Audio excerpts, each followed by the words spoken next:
লোকসভা ভোটে বীরভূমে ফল ভালো হলেও সিউড়ি পুর এলাকায় সেখানে শাসক দল কার্যত হোঁচট খেয়েছে বিজেপির কাছে। আর পুরপ্রধান থেকে শুরু করে সংসদ প্রত্যেকেই এক বাক্যে মেনে নিয়েছেন এই সমস্ত ফলাফলের জন্য একমাত্র দায়ী হতে পারে শহরবাসীর জলকষ্ট, এবং সে কারণেই তড়িঘড়ি এবারে জল প্রকল্পের শিলান্যাস করলেন তারা।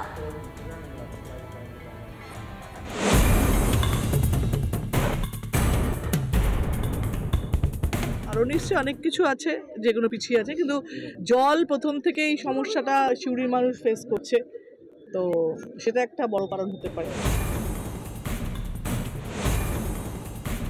পরপর 4 বার সাংসদ হয়েছেন শতাব্দী রায়, এবার ব্যবধান বেড়েছে জয়ের। তবে সিউড়ি পুর এলাকায় বাজিমাত করেছে বিজেপি। পুরসভার 21টি ওয়ার্ডের মধ্যে 14টিতেই এগিয়ে গিয়েছে পদ্ম শিবির, বাকি 7টি এগিয়ে ঘাসফুল। তৃণমূল থেকে মুখ ফিরিয়েছেন বীরভূমের সদর শহরের বাসিন্দারা। জল নিয়ে জেরবার পুরবাসী শাসক দলকে শিক্ষা দিয়েছেন ইভিএমে। পানীয় জলের সরবরাহ যে সব ওয়ার্ডে ওয়ার্ডে হয় না, এবং তার প্রভাব ভোট ব্যাংকে পড়েছে একযোগে স্বীকার করছেন পুরসভার চেয়ারম্যান থেকে তৃণমূল কংগ্রেসের শহর সভাপতি। মাননীয় সংসদ যেটা বলেছে এটা ঠিক, উনি বারবারই যখন নির্বাচনের মুখে সম্মুখীন হয় তখন জলের প্রবলেম কিছু কিছু ওয়ার্ডে আসে, বিশেষ করে এবার যেটা আমাদের গ্রামীণ এলাকায় অ্যাডেড হয়েছে সেখানে একটু জলের সমস্যা ছিল। আমরা কয়েকটি ওয়ার্ডে সঠিকভাবে জল পৌঁছতে পারছি না, বারবার ব্যর্থ হয়েছি। সিউড়ির মানুষের কাছে একটা অবশ্যই অভিশাপ ছিল। বিজেপির দাবি ভেঙে পড়েছে পুরো পরিষেবাই। শুধু জল সমস্যা নয়, এবং পৌরসভাও সাধারণ মানুষকে পরিষেবা দিতে ব্যর্থ, যার কারণে সিউড়ি শহরের মানুষ ভারতীয় জনতা পার্টির প্রতি আগ্রহ দেখিয়েছে। তৃণমূলের রক্তচাপ বাড়িয়েছে লোকসভার ফল, তাই তড়িঘড়ি জল প্রকল্পের শিলান্যাস করে ড্যামেজ কন্ট্রোলে মরিয়া চেষ্টা। তবে এখানেও শর্ত চাপাতে ভোলেনি সাংসদ। সুযোগ সুবিধে ভালোবাসা যেমন আমাদের তরফ থেকে আপনাদের কাছে দেওয়া হচ্ছে, তেমন আগামী দিনগুলো আপনাদের তরফ থেকেও ভালোবাসা পাবে তৃণমূল, সে ভালোবাসাকে চাই। শাসকের যদি সেবার মানসিকতাই থাকে তাহলে কেন ভোট না পাওয়ার আকাঙ্ক্ষা? তাহলে কি জনতার পরিষেবা পাওয়ার মানদণ্ড তৃণমূলেরই আনুগত্য? এক যুগ ধরে পুরসভায় ক্ষমতায় থেকেও কেন মেটানো গেল না সমস্যা? শাসককে জয় করলে তবেই কি মিলবে হকের দাবি? বীরভূম থেকে মনোরঞ্জন চ্যাটার্জির রিপোর্ট, রিপাবলিক বাংলা। এবারে অস্থায়ী কর্মীদের বেতন নিয়ে হুগলির চুঁচুড়ায় সেখানে একটা রাজনৈতিক সরগরম তুঙ্গে রয়েছে। কেন রয়েছে? কেননা এই বিষয় নিয়ে পুরপ্রধান এবং বিধায়কের যে দ্বন্দ্ব সেটা আরও একবার প্রকাশ্যে চলে এলো। কিভাবে পুরপ্রধান তিনি নাম না করে বিধায়ককে কটাক্ষ করেছেন, অপরদিকে পাল্টা দিতে ছাড়ছেন না বিধায়কও। দেখুন একবার। আমি যেদিন থেকে চেয়ারম্যান হয়েছি সেদিন থেকে নানানভাবে অসহযোগিতা শুরু হয়েছে, তার কারণ মুখ্যমন্ত্রী আমাদের চেয়ারম্যান করেছেন। হ্যাঁ, যে কালকে বলবেন আমি চলে যাব। কি কাজ করতে পারছি না ওকে পরিষ্কার করে বলতে বলুন, তারপরে বলবেন।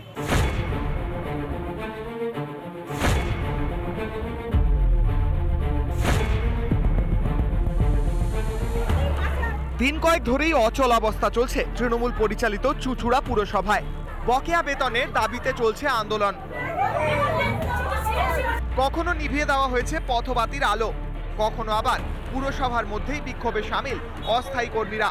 মঙ্গলবার পুরপ্রধানকে তার ঘরেই ঘিরে ধরে বিক্ষোভ দেখান স্বাস্থ্য বিভাগের অস্থায়ী মহিলা কর্মীরা। আর এই বিক্ষোভের জেরেই সামনে চলে এসেছে তৃণমূলের গোষ্ঠীকোন্দল। রিপাবলিকের ক্যামেরার সামনে পুরো দুর্নীতির অভিযোগ তুলে দলের একাংশকেই কাঠগড়ায় তুলেছেন চেয়ারম্যান। আমি যেদিন থেকে চেয়ারম্যান হয়েছি অনেকের মাথা খারাপ হয়ে গেছে, কারণ চুরি চামারি লুটপাট বন্ধ হয়ে গেছে। ফ্ল্যাট মাপা হতো, গিয়ে গিয়ে টাকা রোজগার হতো। হ্যাঁ, পৌরসভার তেলে গাড়ি চড়তো অনেকে, সেসব বন্ধ হয়ে গেছে। চেয়ারম্যান রইল না, এ আমার হেডেক নয়। আমার ব্যক্তিগত মানুষের সাথে সংযোগ আছে, আমি ব্যক্তিগত মানুষকে নিয়ে চলি। জানা গিয়েছে কয়েক মাস ধরে অস্থায়ী কর্মীদের বেতন অনিয়মিত। এই সমস্যার কারণ কি? যেভাবে লোক ঢোকানো হয়েছে, কাজ না করে তাদের ব্যাংক অ্যাকাউন্টে মাইনা চলে যাচ্ছে। পঞ্চায়েত এলাকা থেকে গাদা লোক আছে, হ্যাঁ, যারা এইভাবে এখানে নাম আছে অথচ কোনো কাজকর্ম করে না। এতেই থামেননি পুরপ্রধান। তার দাবি ঘুষের বদলে নিয়োগ তালিকাও তৈরি হয়েছিল পুরসভায়। 76 জনের কাছে নিয়োগ হয়েছিল, লক্ষ লক্ষ টাকার খেলা হয়েছিল, সেই পরীক্ষা বাতিল করেছিল, দুর্নীতি, ব্যাপক দুর্নীতি পাওয়া গেছিল বলে নেহাত ওটা বাতিল করিয়ে দিয়েছিলাম, সেই জন্য এরা গ্রেপ্তার হয়নি, না তো জেলে থাকতো। শাসক নেতাদের আকচাকচি সামনে আসতেই তৃণমূলকে তোপ দেখেছে বিজেপি। এই গোষ্ঠী কোন্দলের জোরে সব থেকে বড় সমস্যায় পড়েছে চুঁচুড়া শহরের মানুষ। দেখা যাচ্ছে বিভিন্ন পরিষেবা থেকে ব্যাহত থাকতে হচ্ছে। এলাকা থেকে দখল থেকে ভাগ বাটোয়ারা, একের পর এক ইস্যুতে কোন্দল সামনে এসেছে ঘাসফুল শিবিরের। খোদ মমতা বা অভিষেক ব্যানার্জির বার্তার পরেও বদলায়নি ছবি। এর শেষ কোথায়? দলাদলি থামাতে কি ব্যবস্থা নেবে তৃণমূল শীর্ষ নেতৃত্ব? হুগলি থেকে সুজিত গৌড়ের রিপোর্ট, রিপাবলিক বাংলা। এবারে জনসংযোগে গেলেন তৃণমূলের এক বিধায়ক, আর গিয়ে কিনা তিনি পড়লেন চাপের মুখে। দলীয় কর্মী থেকে শুরু করে যারা স্থানীয় বাসিন্দারা, যারা এলাকার বাসিন্দারা ছিলেন, তারা প্রত্যেকে ক্ষোভ উগড়ে দেন তার সামনে এবং চাপে পড়ে অবশেষে তিনি আশ্বাস দিলেন উন্নয়নের যা যা কাজ রয়েছে সেগুলো তিনি করবেন। প্রশ্ন হলো, তাহলে এতদিন পর্যন্ত কেন কোনো কাজ হয়নি? এতদিন পর্যন্ত কেন বঞ্চনার শিকার হতে হলো সেই এলাকার বাসিন্দাদের? আমি প্রচুর কেটেছি এই পার্টির জন্য, দিন রাত এক করে কেটেছি, আর সেই জন্য আজকে আমার বাড়ির সামনে নোংরার মধ্যে আমি বসবাস করি। আমি আজকে আপনাকে সব বললাম, এবার যদি কাজ হয় তো ভালো। আমরা দরকার হলে আমরা সদস্য পরিবর্তন করতে চাই, প্রধানকে পরিবর্তন করতে চাই। প্রধান কি করে না বলো? লোকসভা ভোটে কয়েক জায়গায় হারানো সমর্থন ফিরে পেতে জনসংযোগ যাত্রা শুরু করেছেন চুঁচুড়া তৃণমূল বিধায়ক অসিত মজুমদার। কিন্তু কর্মসূচি শুরু করতে না করতেই ব্যাপক বিক্ষোভের মুখে পড়লেন তিনি।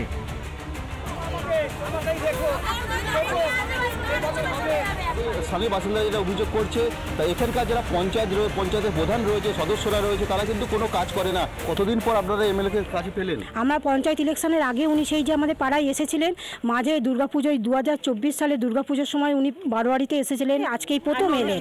রাস্তা, হ্যাঁ রাস্তা, নর্দমা আছে, রাস্তা, হ্যাঁ। এখান থেকেই বিধায়ক গেলেন আরেক এলাকায়, সেখানেও বদলালো না বিক্ষোভের ছবি। ভোটের আগে হয় আর ভোটের পরে হয় পরিষ্কার, আর বলতে আসলে পয়সা না, বলে ওইদিকে পয়সা হবে, এদিকে লোক নেই, লোক নেই, এইদিকে লোক এসে কাজ করতে চলে যাবে। আজকে পাড়াটা উন্নতির জন্য তো আমরা ওনাকে পদে রেখেছি, ভোটটা দিয়ে জিতিয়েছি। আজ যদি কাজই না হয় পাড়া, তো আমরা তো ক্ষোভটা তো থাকবেই মানুষের মনে। যেখানেই যাচ্ছেন সেখানেই ক্ষোভ বিক্ষোভ, যার আঁচ পেয়ে মন ভোলানোয় ব্যস্ত বিধায়ক। যে কথাগুলো মানুষ বলছে সেগুলো একদম পুরোপুরি ঠিক, আমার এটা নলেজে ছিল না, এবং যারা এখানে দায়িত্বে আছে পঞ্চায়েতে, তারা আমাকে সঠিক তথ্য দেয়নি, এবং এরা যেটা বলছে সেটা আমি করে দেবো। কিন্তু এতদিন কেন হয়নি কাজ? কেন কিছুই জানেন না? এলাকার কোনো খবর কি রাখেন না বিধায়ক? ঝুড়ি ঝুড়ি ক্ষোভ, আর সেই ক্ষোভের বহিঃপ্রকাশ হচ্ছে যেখানেই বিধায়ক মশাই যাচ্ছে। এবারের ভোটে হুগলি লোকসভা আসন তৃণমূল পুনর্দখল করলেও হার মানতে হয়েছে বলাগড় ও সপ্তগ্রাম বিধানসভা আসনে। খোদ অসিত মজুমদারের আসন চুঁচুড়াও হাতছাড়া হয়েছে বিজেপির কাছে। এবার তাই বিধানসভা ভোটের আগে ক্ষত মেরামতিতে নেমেছে ঘাসফুল শিবির। আদৌ কি ঘর গোছাতে পারবে বঙ্গের শাসক দল? হুগলি থেকে সুজিত গৌড়ের রিপোর্ট, রিপাবলিক বাংলা। নানা ধরনের কন্টেন্ট দেখার জন্য লাইক করুন, শেয়ার করুন আমাদের ফেসবুক পেজ, সাবস্ক্রাইব করুন আমাদের ইউটিউব চ্যানেল। পাশাপাশি অন্যান্য ব্রেকিং নিউজের জন্য অবশ্যই চোখ রাখুন রিপাবলিক বাংলায়।